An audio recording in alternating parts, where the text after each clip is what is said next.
नमस्कार दोस्तों सबको मालूम है कि लोकसभा चुनाव का दौर चल रहा है और इसी दौर में जो केंद्र सरकार के कर्मचारी हैं उनके जो संगठन है वो सक्रिय होने लग गए हैं।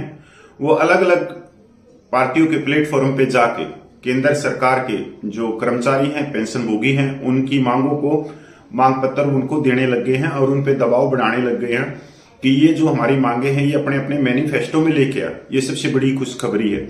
दूसरी बात, 8वें वेतन आयोग की जो है, क्योंकि 8वां वेतन आयोग अप्रैल 2026 से लागू हो जाएगा और उससे पहले 1.5 साल पहले ही कमेटी बनानी पड़ेगी। उस पर भी एक बहुत बड़ा दबाव अभी सरकार के ऊपर, अलग अलग राजनीतिक पार्टियों के ऊपर लगातार वो डाल रहे हैं। और इसमें क्या है कि 1.5 साल पहले इसलिए ये कमेटी नियुक्त करनी पड़ेगी 8वें वेतन आयोग की, क्योंकि वो 1.5 साल तक जो भी अलग अलग कर्मचारी होते हैं सेंट्रल गवर्नमेंट में, तो डिफेंस, रेलवे या अन्य प्रकार के बहुत सारे होते हैं, चाहे वो पुलिस विभाग हो, चाहे वो एजेंसियां हो, चाहे वो टैक्स विभाग से हो, उन सब की होते हैं। तो उनकी रिपोर्ट लेके और उनके फार्मूले को वो आगे बढ़ाते हैं। तो इसी के ऊपर बहुत बड़ी एक खबर आई हुई है आज के में। और जो आपके पास में पिछले सालों से आप देख रहे होंगे कि सोशल मीडिया पे कोट टाई वालों ने बड़ी एक अलग तरह से ब्रेन वॉश करने की कोशिश की गई है, क्योंकि वो तो 4-5 साल पहले ही 8वें वेतन और डेली देखते होंगे। पर ये जो खबर है ये उससे हटकर है कि मैनिफेस्टो में उन्होंने अलग अलग पार्टियों को क्या दी है। दोस्तों सबको मालूम है कि 4% डीए बढ़ा दिया गया है और अभी तक तो उसका एरियर नहीं मिला है, क्योंकि उसका लेटर नहीं निकला है स्पेशल करके डिफेंस, क्योंकि रक्षा मंत्रालय जब निकालेगा वो आपका एरियर आपके खातों में आ जाएगा। और जो डायरेक्ट बैंक से ले रहे हैं उनका अकाउंट में डायरेक्ट ही एरियर आना भी शुरू हो गया है। अब डिफेंस का कब एरियर आएगा, तो 1-2 दिन में मेरे हिसाब से लेटर निकल चुका है, तो 1-2 दिन के अंदर अंदर एरियर उनके पास में आ जाएगा। हम बात करेंगे आज सिर्फ 8वें वेतन आयोग पे, क्योंकि ये बहुत बड़ी खबर है।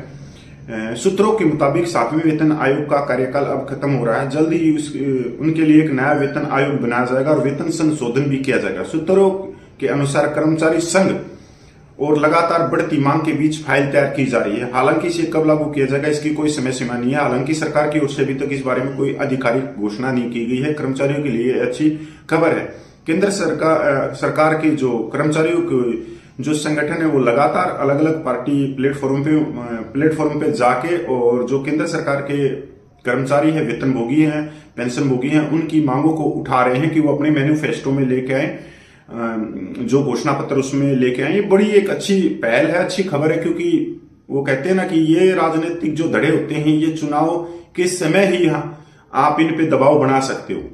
उसके बाद में तो ये लाल बत्ती की गाड़ी में बैठ के फिर तो कभी ये मिलेगी नहीं, ना ही आपके क्षेत्र में मिलते। ये कोई जैसे ही आप इनके घर पे जाओगे तो ये कहेंगे कोई दिल्ली गया है, कोई फलानी जगह गया, कोई फलानी जगह गया, और कागज के टुकड़े को लेते रहेंगे, पर ये कभी आवाज नहीं उठाएंगे। और इस समय चुनाव का दौर चल रहा है तो ये आपके पैर भी छुएंगे, सब कुछ छुएंगे।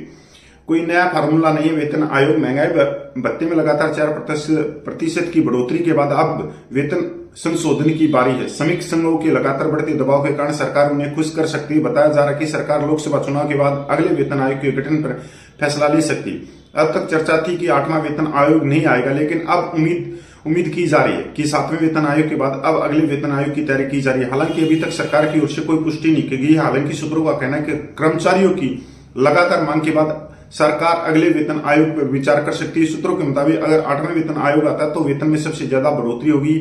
यह कहा जा सकता है कि चीजें आगे बढ़ रही है। सूत्रों का यह भी कहना कि यह कहना जल्दबाजी होगी कि नए वेतन आयोग में क्या आएगा और क्या नहीं, क्योंकि पूरी जिम्मेदारी वेतन आयोग के अध्यक्ष की होगी। नए वेतन आयोग के अध्यक्ष की घोषणा 2024 के आम चुनाव के बाद भी की जा सकती है, क्योंकि भाई 17 जून तक तो वर्तमान सरकार का कार्यकाल है और 17 जून के बाद में इसकी घोषणा करनी ही करनी पड़ेगी, क्योंकि 1.5 साल का समय है। और 1.5 साल में जो 8वें वेतन आयोग की जो कमेटी बनेगी उनके अध्यक्ष हैं वो लगातार जितने भी केंद्र सरकार के कर्मचारी हैं उनसे वो फीडबैक लेंगे, उनकी मांगों को देखेंगे, चाहे उसमें डिफेंस के हों, चाहे रेलवे के हों, चाहे अलग अलग एजेंसियों के हों, चाहे टैक्स विभाग से हों, सब के हों।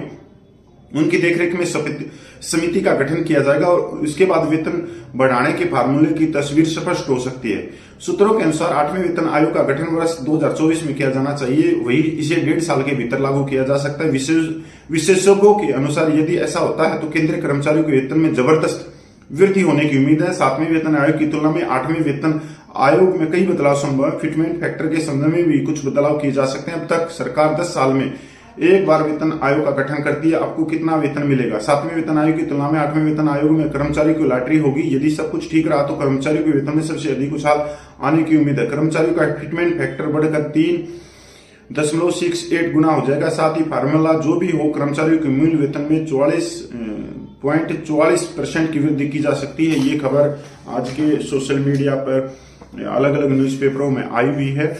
और ये आप लोग की भ्रमित ना हो जो कोट टाई पहन के आते हैं या दूसरे हैं, जो हमारे ही, मैं खासकर जो हमारे पूर्व सैनिक हैं, मैं उनसे ही एक अपील करना चाहता हूं कि ऐसे बहरूपियों से थोड़ा सा ध्यान रखें, क्योंकि ये ऐसे व्यक्ति हैं जो पिछले 1 साल से जंतर मंतर पे पूर्व सैनिकों की मांगों के लिए, जो पूरे देश भर के सैनिकों ने जो एक मोर्चाबंदी की थी, एक आंदोलन चला था, ये उसी को तोड़ने के लिए था। जब जंतर मंतर पर आंदोलन चल रहा था, जवानों की जायज मांगों की हुंकार भरी जा रही थी, तो ये उस समय आपको खुशखबरी और बल्ले बल्ले 8वां वेतन, ये फलाना धक्कड़, ये चीजें, जबकि उस समय वही चीजें दिखानी थी जो जंतर मंतर पे थी। चाहे 1 रैंक 1 पेंशन है, चाहे प्रीमेच्योर रिटायरमेंट है, चाहे डिसेबिलिटी पेंशन है, चाहे ऑनरेडी नायब सूबेदार की विसंगतियां है, सूबेदार की विसंगतियां है, विधवा सैनिक पेंशनों की विसंगतियां, CSD ECHS मिलिट्री सर्विस पे बहुत सारी, पर ये इन्होंने कभी उन चीजों को आपको जागरूक करने की कोशिश नहीं की। और ये भी एक सच्चाई है कि ये जो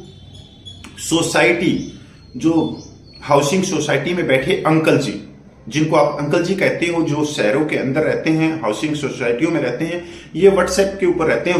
व्हाट्सएप के ऊपर एक ये अलग ही तरीके से आप लोगों को ब्रेन वॉश करने की कोशिश करते हो। आप अलग अलग तरह के देखते होंगे कि जैसे जंतर मंतर पर आंदोलन चला, उसके विरोधी कौन थे?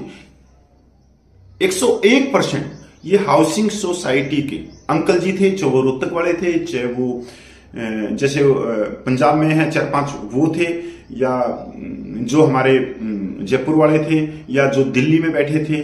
मतलब ये सारे के सारे, चाहे यूट्यूबर की बात कर लूं जो कोटाई वाला है, जो सैनिक न्यूज नाम से, पता नहीं फलानी दक्कड़ के नाम से, ये हाउसिंग सोसाइटी के अंकल। इनके अलावा भी बहुत सारे हैं, हजारों में संख्या है ये हाउसिंग सोसाइटी के अंकल, जिनके सिर के ऊपर बाल नहीं होंगे तो सिर के अंदर दिमाग नहीं होगा। इन चीजों से बचना है। व्हाट्सएप यूनिवर्सिटी आप लोगों की ब्रेन वॉश करने के लिए, ये हाउसिंग सोसाइटी के जो अंकल है, ये तकरीबन 24 इंच की साइकिल वाले, और शहरों में रहते हैं, तो इनको गांव देहात में जो पूर्व सैनिक रहते हैं उनकी तकलीफों के बारे में नहीं पता, ना ही उन सैनिक विधवाओं की तकलीफों के बारे में पता जो गांव देहात में रहते हैं, जो 12,500 रुपये में गुजारा करें।